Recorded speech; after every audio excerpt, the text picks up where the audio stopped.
Well,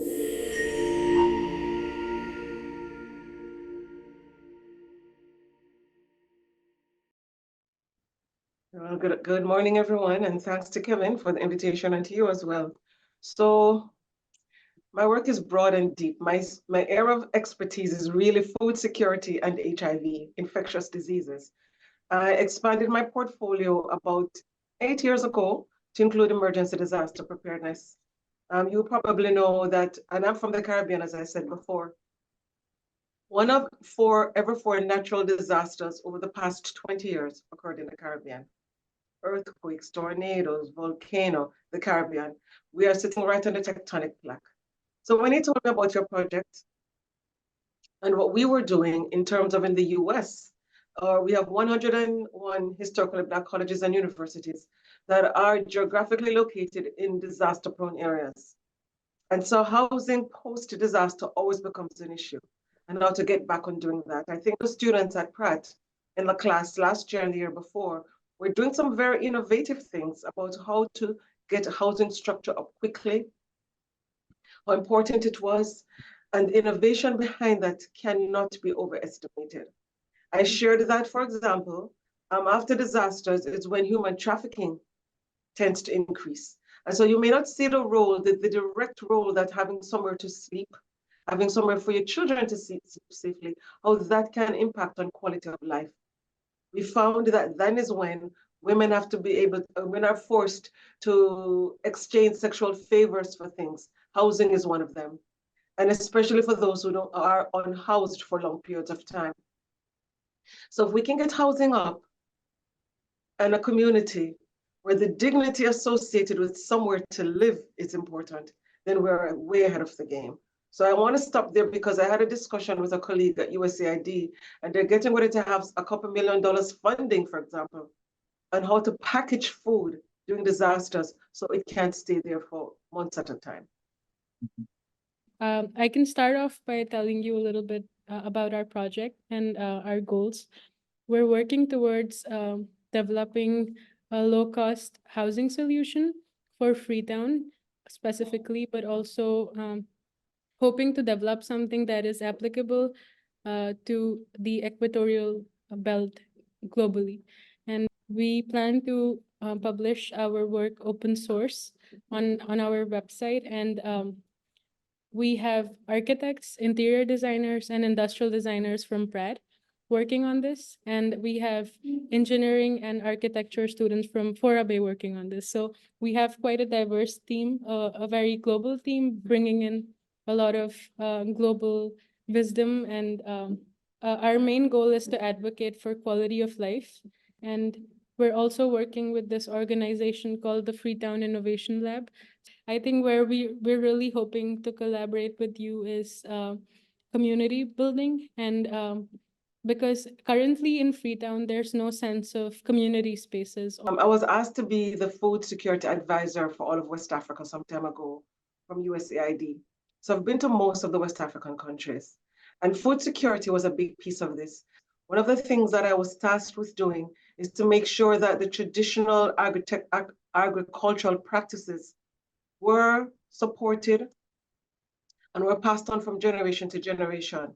And while I understand housing is important, it's just not one, it's several things, multifactorial, that comes into play at all times. Mr. Davis, do you think with the housing, do you think there's opportunity to perhaps have small farming or to have sustained gardens when we build the houses, so that more than just the structure, the land can also feed the family? So it's two things, as housing and food security, that are combined. And those are two major important factors for humanity. Back to your question, yes, be clearly. As a matter of fact, in most cases where you have any sort of piece of land available, if there's no structure on it, people are using it for gardening. Even the existing low-cost houses we are used almost throughout the year for basic sort of gardening, where they can grow fresh fruit and stuff like that. Sometimes it's scaled up to a point, where they grow they grow vegetables and they actually sell them off to earn, to make an extra living from it. I want to add to that. We've been in talks with Yasmin Larry, who's Pakistan's first female architect. Part of her strategy, and we've been really studying it, is to train people to sustain themselves. So she decided that if we teach somebody a skill, they can build for themselves, they can grow for themselves. And so that's her entire model. So she's created 100 champions, and these people start by training the citizens on how to grow food. That's the first stage of their training. It's like a month-long process. So this is how they're able to repair, they're able to customize, and they have a sense of ownership over whatever they are creating. And so how she has funded this is that those champions are paid a small fees from the citizens for training them. But since they're training so many people, they're able to make a good living out of that. And the other part of this is to prevent food waste, right? So when there's a glut, so what we're finding out is that when there's a lot of, say, tomatoes, this tomato season or the corn season is in, that we eat all of it and then some gets wasted and then hunger comes later on, but how to preserve that food for later use. So we're on the same page, Radima, we're on the same page. Thank you. Hi, I want to know, is there any solutions for food security or? As I said before, to develop packaging of food so the shelf life is forever. Well, maybe not forever, but for a long time, you know what I mean, a year, 2 years, where we can still have the taste without too much toxins. We're now finding out, recent studies talked about the amount of plastic in the food we're eating and the health concerns behind that. So what can we store our food in that will not become toxic to us? How can we do this? What are the structures around it? You know, when we harvest the food and we can't eat all of it and we're not selling it, and it's waste or plate waste, how do we find a way to give that back to the earth so it can enrich the soil so more food can grow? Those are things that we have to consider. And one of the strategies we've been thinking about is creating a central courtyard space that's shared by like 4 families, for example, and having a common kitchen so that they can cook together and dine together. And because for a low-cost setup, providing services for each housing unit will be more expensive and probably ineffective in terms of maintenance and even construction, right? So that's why, what do you think about this strategy? And Yeah, and especially in the rural areas, there's construction by communities, say for 1 week, we go up to maybe like Redeemer's place, help out, do have sort of basic construction or clear the land, do whatever needs to be done up to a point, and then maybe next month or the week after we'll move on to somebody else. And during those activities, what would happen is that there'll be communal cooking, you know, maybe that time by the Regimental's family, plus a few other people, they'll cook for all the workers or the people involved in that construction. So it's still very common. I remember when I was in Zambia 1 year and we looked at some of the communities, and that's exactly what they did, which was really important because what the community did was if you had yams, everybody had heads of yams, they were able to look to see which yam would spoil quicker or which planting would spoil quicker. So the community used the riper plantings first, and the greener plantings were saved for later. So talk about, you know, just common sense approach to making sure that the people in that village ate, right? So again, the idea of having a communal, or I think Rima said a central courtyard space, and I probably wouldn't call it that.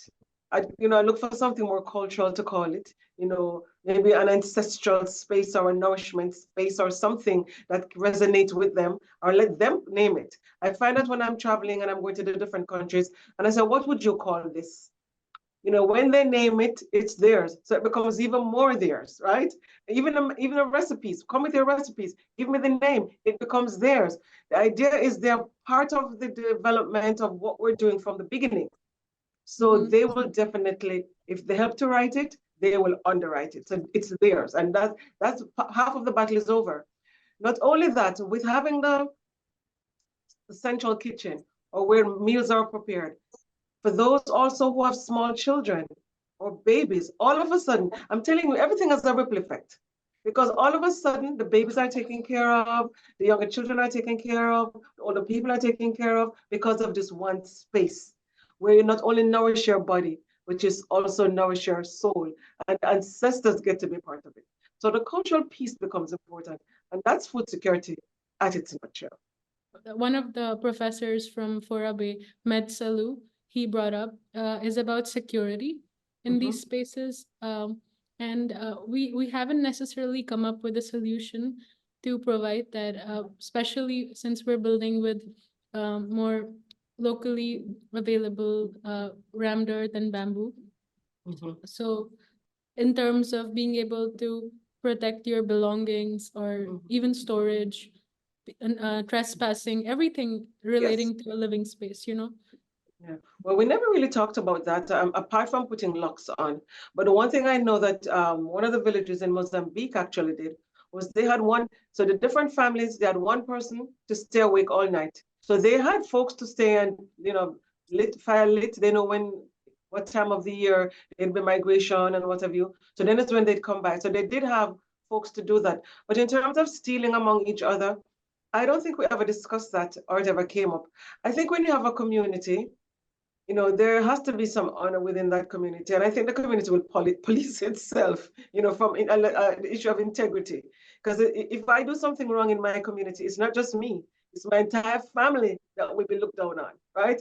So it's not the one, it's the group. So I think we didn't have a problem with that.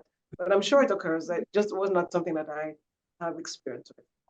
So whether some of the emergency housing sort of units where they were able to scale it up to, if you like, more permanent kind of housing structures, and how successful was it? Because considering that when it's an emergency, you tend to throw a lot of things together very quickly so that people can get shelter. So I don't know. So many of the spaces that I've been in has been provided primarily by the government, and it's usually temporary. The problem with that is, so you put temporary housing near the ocean, and then you go back and build in the same old place. It happens again and you move them again. So what we're discussing even here in America is for those individuals who live in disaster-prone areas, they should not be allowed to rebuild there, right? Because it's going to happen, maybe not every year, but every 5 years, every 10 years, and it's too costly. So the idea is if it is your home and it's just a one-offer, 1 in 100 years, then the idea is building back there. And that may be for the individual, not the community. But if it's the entire community, they're going to be taken to somewhere, a field, a government location, something that is temporary. And the idea really is temporary, not to build permanent housing there. I think one of the most important things as you think about housing is also waste and how we address that and where that goes. I mean, that is always going to be a really, really huge piece of what we discuss. Yeah. And another thing that we've been talking about is the actual square footage itself. So Malens, she mentioned that if we like provide a really huge space, it might in fact reduce the quality of life because she said that any space there is always occupied. So if we provide like a 500 square foot space, there's just going to be more people there instead of 3 people enjoying that space. Yeah, it depends on the space that you have available anyway and the population that you have. While that may be ideal, it's not always going to be ideal, right? So that's something we have to do on an individual need assessment basis. I always talk about, best practice. Best practice is when we have all that we need. We have everything we need for a situation. When we don't have best practice, what we have is the best process. And in disasters and emergencies, that's what we often have to deal with. This is what we have, these are the resources we have, and this is all we can do. But it's the best we can do, but it's still pretty good. So, it's a disaster, right? It's not an ideal situation. So if it's for emergency, we do the best we can. I just had a question going back to the issue of temporary housing. What is your experience with temporary housing that becomes permanent housing, or if I can put it that way, or is it something that exists in your mind?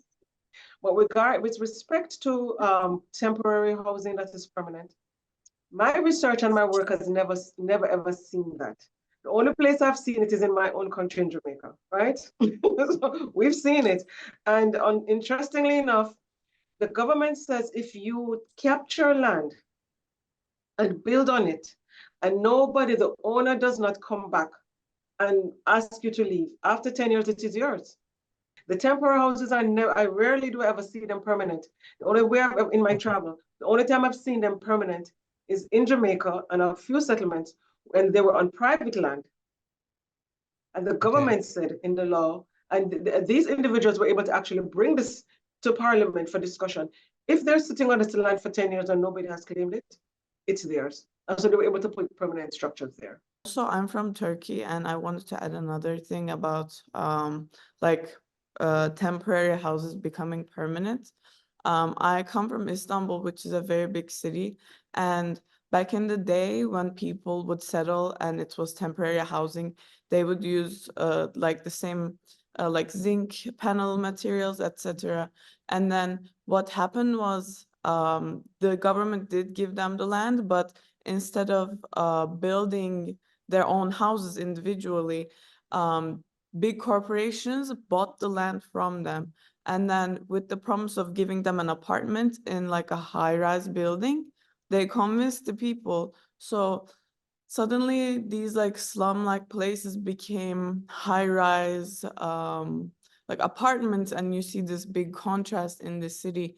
So that is also something that I am thinking about. In Jamaica, for example, did they conserve the single family house, a couple people, or did big corporations also manipulate the people? I guess I was gonna ask also Sierra Leone too. I'm asking both the countries right now. Well, in Jamaica, this occurred just on the periphery of the city. We have single family homes. It's just within the last 10 years that we're having a proliferation of high-rise buildings, right? And because we're disaster prone, one of the things we've always have to look at, and with respect to earthquakes, we have to make sure that the buildings are not earthquake prone. So it becomes another challenge, and nobody wants, So when you look at the structure of our the city, for example, it's not happening in the rural areas, or it's really just city that we're finding high-rise buildings. Mm-hmm. It's not in the rural areas or peri-rural areas. So, but you're still finding communities with single-family houses, a lot more than the high-rises. But the high-rises are coming. We're actually seeing them. Which I think is what we're doing here with our students. They're from different backgrounds, different skill sets. I think this is really great. I'm glad I had the opportunity to speak with you. Thank you so much. Oh yeah, Thank you for having me. No, we're okay. so honored to have you, Okay. and it's been such an exciting conversation. I will give I'll give the excerpts to Kevin, and I'm sure he'll have more questions, and we can Oh, I'll continue. be happy to. And I'll be happy to come again. Be well, everybody. Bye, Pratt. Bye, Pratt. I'm coming up to get some cheesecake soon from Junior's. Take care. Okay, thank you. Thanks for having me. Bye-bye. Yeah, bye.